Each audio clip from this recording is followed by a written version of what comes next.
Okay, we're on video 4 in the series on decimals. Okay, so we already talked about kind of like what decimals are, place value, how to write out decimals in words, how to convert decimals to fractions, how to convert fractions to decimals. We talked about rounding, we talked about comparing fractions and decimals. We talked about ordering fractions and decimals. Mostly we focused on comparing decimals and ordering decimals, but we did throw in a couple of examples where it was mixed decimals and fractions. Okay, so now for this video, we're going to talk about adding and subtracting, and you are going to love it. Okay, so if you're still kind of getting over adding and subtracting fractions, this is going to be much, much easier. And then the video after this, we'll talk about multiplying decimals. Okay, so adding and subtracting decimals, piece of cake, especially after, adding and subtracting fractions. Decimals are way easier. And then we'll talk about multiplying. All right, so let's see what we can do here. Let me pull my hair up. I can't stand to work or do videos with my hair's down. Okay, so whiteboard. Alrighty. Adding and subtracting decimals.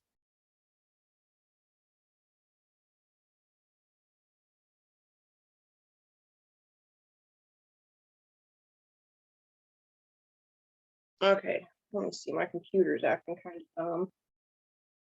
Okay, so let's take a look at fractions. Let's kind of remind ourselves how fractions work. So let's say I have 7/10 plus 3/100. Okay, and I'm very specifically using powers of 10 in my denominator. I'm doing that on purpose because we can really easily convert fractions with powers of 10 as the denominator into decimals. Okay, so if we were dealing with fractions, we would make note that, hey, we don't have a common denominator, so we need to find the LCD. And because 10 divides into 100 evenly, we would say the LCD here is 100. So what would I do to this first fraction? Log into my computer. Okay, so this first fraction has a denominator of 10. So I would need to multiply 10 by 10 to get the LCD of 100. And then what's that going to look like? Well, it's going to look like 70 over 100 plus 3 over 100. And once you have common denominators with fractions, you can go ahead and add your numerators. So we would say that this is 73/100. Okay, so let's look at how that's going to pan out for us if we were to convert everything to decimals. So 7/10, well, I have 1 0 in my power of 10. So that's going to be 0.1 decimal place, and I would just put in a 7. For 3/100, I have 2 zeros in my power of 10. So that's going to be 0.2 decimal places. So plus 0.03. But then over here, what I did is I got a common denominator. And we kind of talked about this in one of the previous videos. You can always add a 0 to the end of the decimal. Okay, and if you have two decimals that have the same number of decimal places, that's equivalent to them having the same power of 10 as their denominator. So if I go in over here and I add a 0, well, let's see how that's going to pan out. So 100 has 2 zeros, so that means it's going to be 2 decimal places, and I'm going to fill it in with 70, which looks exactly like what we have here. We already know that 3 over 100 is 0.03. And then we know our final answer had 100 as the denominator. So I've got 2 decimal places there, and I fill it in with 73. So let's see what that really means. Let's look at this vertically. So if I had 0.7 and then 0.03, that looks like 0.70 plus 0.03, which looks like 0.73. So basically what we ended up doing is we lined up our decimal points, we filled in extra zeros, and we found ourselves in a situation where we had decimal points lining up vertically. Okay, we had the same number of decimal places in the decimal parts. And then if I add 0 and 3, I get 3. If I add 7 and 0, I get 7. If I add 0 and 0, I get 0. And then if I drop down my decimal point, look what I get. I get the answer 0.73. So this is just a long way to tell you that adding decimals is super easy. All you have to do is line up the numbers vertically by their decimal points,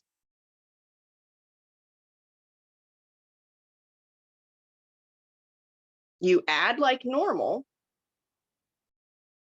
I'm going to change that and I'm going to say add or subtract like normal because this is the same set of steps for subtraction.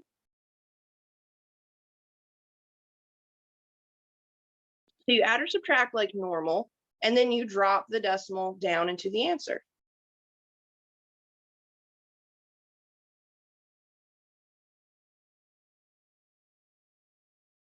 Thank goodness it's that simple, right? Because with fractions, we had to do all of this work right here. We had to find the LCD, we had to get equivalent fractions, then we had to add the numerators. With decimals, the equivalent of finding an LCD, like air quote LCD with decimals, is just adding zeros at the end of your decimal so that they have the same number of decimal places.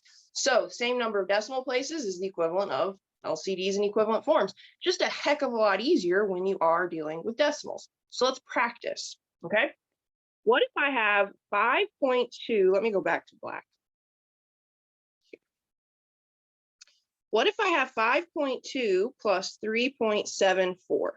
Okay.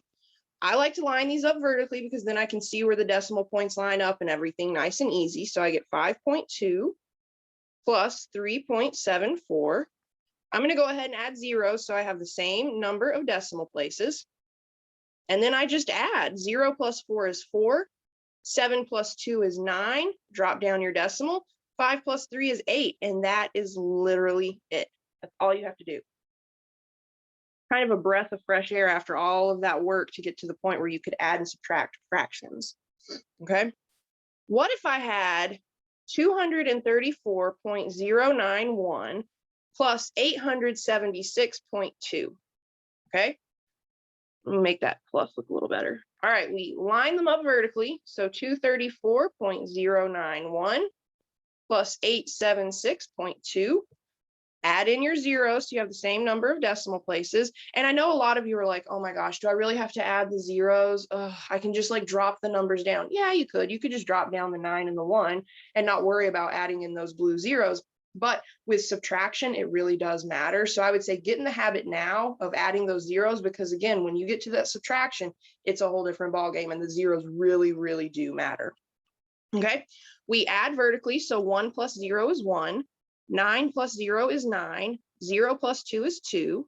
Drop down your decimal.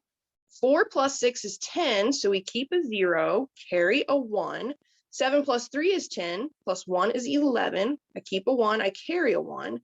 8 plus 2 is 10. Plus 1 is 11. Drop down the whole 11. And there is my final answer. 1,110.291. Piece of cake. All right. Let's say I have 5,062.92 plus 2,583.648. Okay. So same thing, we line up our numbers vertically and we make sure that the decimal points line up. So I get 5,062.92.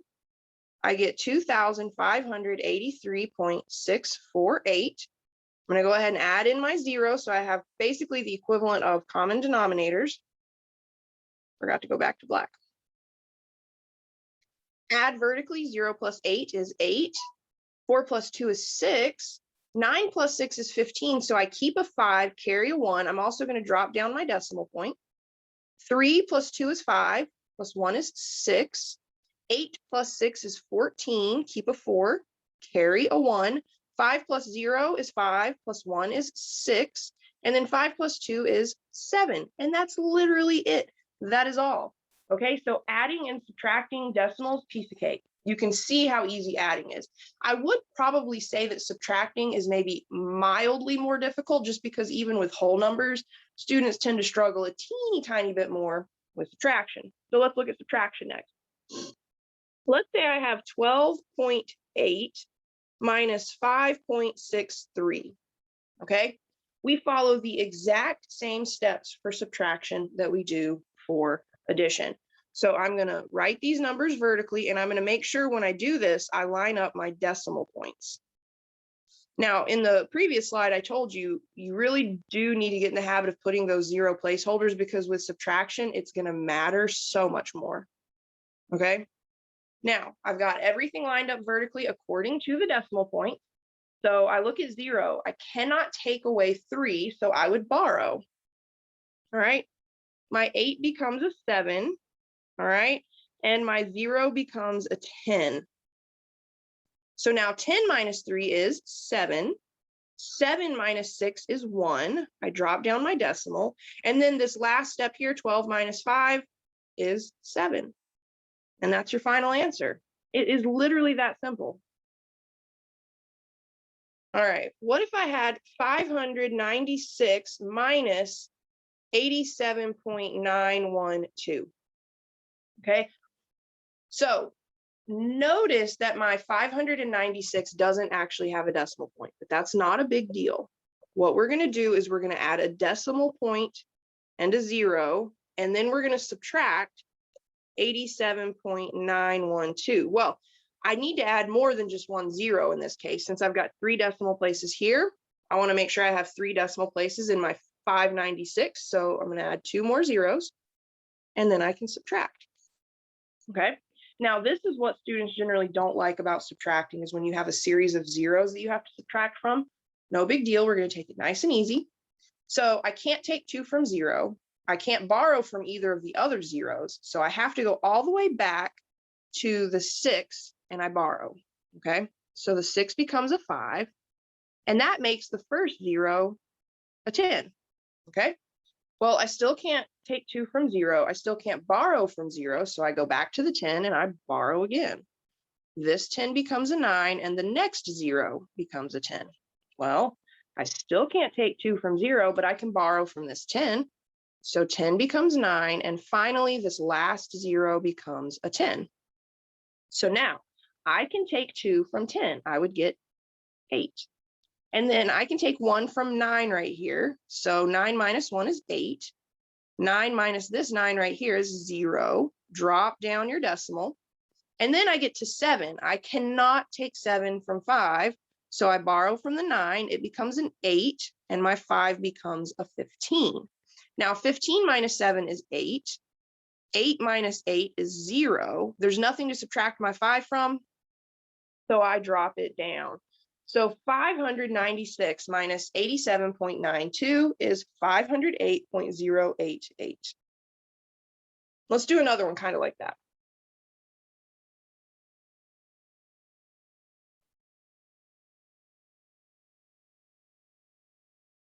Okay, so let's say we have 2015, and from that we want to subtract 672.35. Okay, so we're going to start by writing out 2015, and notice it doesn't have a decimal, so we're going to go ahead and add a decimal and a 0. We'll fill in more zeros if we need to. So I'm going to subtract 672.35. I do need to add 1 more 0, so I have the same number of decimal places here. All right, now I can go ahead and start subtracting. I'm in that same situation that I was in the previous example, where I can't take 5 from 0 and I can't borrow from 0. So what you do when you end up in a situation like this, I'm trying to shut down my computer really quick, and it's being extra stupid. There we go. So when you find yourself in a situation like this where you have multiple zeros, you want to go to the first non-zero digit, which is this 5, and you want to borrow. Now that 5, where you borrowed the 1, that 1 is going to make the first 0 a 10. Well, I still can't take 5 from 0, so I borrow from the 10. It becomes a 9, and then this last 0 finally becomes a 10. 10 minus 5 is 5. 9 minus 3 is 6. Drop down your decimal. 4 minus 2 is 2. And then I find myself in another situation. I cannot take 7 from 1. And then I also can't borrow from this 0 right here. So I borrow from the 2, it becomes a 1. And then the 0 becomes a 10. Well, I still can't take 7 from this 1 in the middle. So my 10 becomes a 9. And my 1, I'm going to squeeze it in here, it becomes an 11. Well, 11 minus 7 is 4. 9 minus 6 is 3. And then I drop down my 1. So 2015 minus 672.35 is 1,342.6. Not bad. Now, what if we had several numbers that we wanted to add together? So we're going to go back to addition. So let's say I have 15.9 plus 105.83 plus 7.0935. Okay. Same exact process as what we had before. Okay. We want to add these numbers up. We're going to line them up based on their decimal points. That prettier. It looks sort of stupid. So I've got 15.9. I've got 105.83. I've got 7.0935. I'm going to go ahead and add in my filler zeros. And then I'm going to go right to adding. So 0 plus 0 plus 5 would be 5. 0 plus 0 plus 3 is 3. 0 plus 3 plus 9 is 12. So I'm going to keep a 2, carry a 1. 1 plus 9 is 10. Plus 8 is 18. Plus 0 is just still 18. So I keep an 8, carry a 1. Now 5 plus 5 is 10. Plus 7 is 17. Plus 1 is 18 again. So I keep an 8, I carry a 1. 0 plus 1 is 2. And then I drop down the final 1. And my final answer is 128.8235. Okay. What if I had a series of addition and subtraction? So let's say I had 265.8 plus 39.72 minus 86.9 plus 43.051. Okay. Now, you can do this two ways. You can do all of the addition and then finally subtract. That's something that you can do when you have just addition or subtraction. Or you can just work yourself from left to right. So let's just work ourselves from left to right. So we're going to start with these two numbers right here. So I'm going to go ahead and do a little side work. Okay, so I'm going to keep my side work over here in blue. 265.8 plus 39.72. I'm going to add a filler 0. 0 plus 2 is 2. 8 plus 7 is 15. Carry a 1, drop down a decimal. 9 plus 1 is 10, plus 5 is 15, so keep a 5, carry 1. 6 plus 3 plus 1 is 10, so keep a 0, carry 1. 1 plus 2 is 3. So now I have 305.52 minus 86.9 plus 43.051. So let's do another subtraction here. We'll do these two now. So over to the side, I'm going to do some side work. I have 305.52. From that, I want to subtract 86.9. I'll fill in a 0. Well, 2 minus 0 is 2. Okay, I cannot take 9 from 5, so I do have to borrow. So 5 becomes 4, and then the second 5 becomes 15. 15 minus 9 is 6. And then I can't take 4, or I can't take 6 from 4, so I do some more borrowing. I can't borrow from 3, or from 0, so I come to the 3. 3 becomes 2, 0 becomes 10, and then I have to borrow from the 10, it becomes a 9, and the 4 becomes a 14. So it's very small, kind of a little messy up there, but hopefully you can see what's going on. 14 right here minus 6 is 8. 9 minus 8 is 1, and then I drop down my final 2. So I get 218.62, and then to that, I want to add 43.051. So we're on this last step right here. We'll do the last little bit of side work again in blue. So 218.62 plus 43.051. Let me add in a filler 0. 1 plus 0 is 1. 5 plus 2 is 7. 6 plus 0 is 6. Drop down a decimal. 8 plus 3 is 11, so keep a 1, carry a 1. 4 plus 1 is 6, and then drop down the 2. So our final answer is 261.671. And that's your final answer. Not too bad. Okay, so when it comes to adding and subtracting decimals, it's really quite simple. Okay, there's not a lot of work involved. It's very similar to just adding and subtracting whole numbers, with the exception of you do need to line up your numbers by the decimal point and then fill in those extra zeros and then just add or subtract like normal. Okay, make sure you bring your decimal down in your answer, and that's it. All right, so next up, we'll talk about multiplying decimals. It's a little bit more involved. It's not quite as easy as adding and subtracting decimals, but it's really not bad. If you can multiply whole numbers, you can multiply decimals. There's just one extra step to it. So in the meantime, best of luck, and I'll see you soon.